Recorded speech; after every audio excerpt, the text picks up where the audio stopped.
mengukur sejauh mana butir-butir dalam instrumen mencakup semua aspek dari konstruk yang diukur. Kedua, validitas konstruk, mengukur sejauh mana instrumen benar-benar mencerminkan konstruk teoretis yang diukur. Yang ketiga, validitas kriteria, mengukur sejauh mana hasil instrumen berkorelasi dengan hasil dari ukuran lain yang dianggap sebagai kriteria. Selanjutnya ada analisis faktor. Analisis faktor adalah teknik statistik yang digunakan untuk mengidentifikasi struktur dasar dari sekumpulan data. Teknik ini membantu mengidentifikasi jumlah dan sifat dari faktor yang mendasari variabel-variabel yang diamati.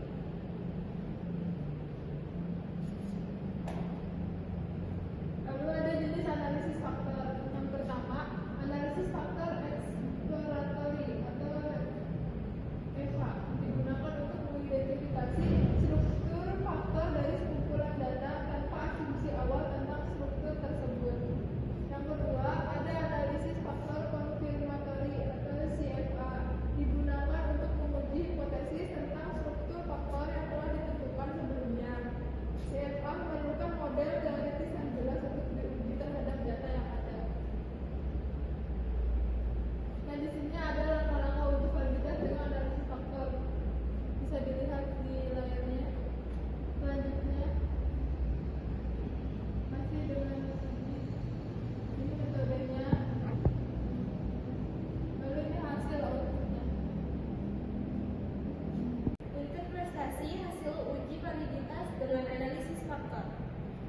Communality faktor terbentuk karena adanya varians bersama beberapa butir. Setiap butir mengandung varians umum, spesifik, dan galat. Varians umum atau common varians merupakan bagian dari varians butir tersebut yang disumbangkan kepada setiap faktor.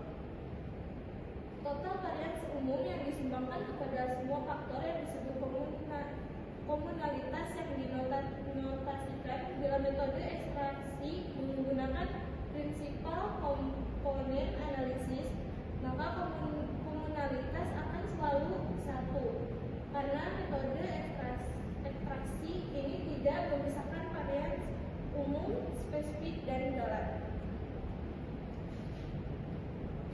Contoh aplikasi. Sebagai contoh, dalam penelitian psikologi yang mengukur stres kerja, peneliti mungkin menggunakan EVA untuk mengidentifikasi berbagai dimensi stres kerja, misalnya beban kerja, konflik, peran, kurangnya dukungan. Setelah faktor-faktor ini diidentifikasi, CFA dapat digunakan untuk mengkonfirmasi apakah struktur faktor yang diusulkan sesuai dengan data. Jadi kesimpulannya, validitas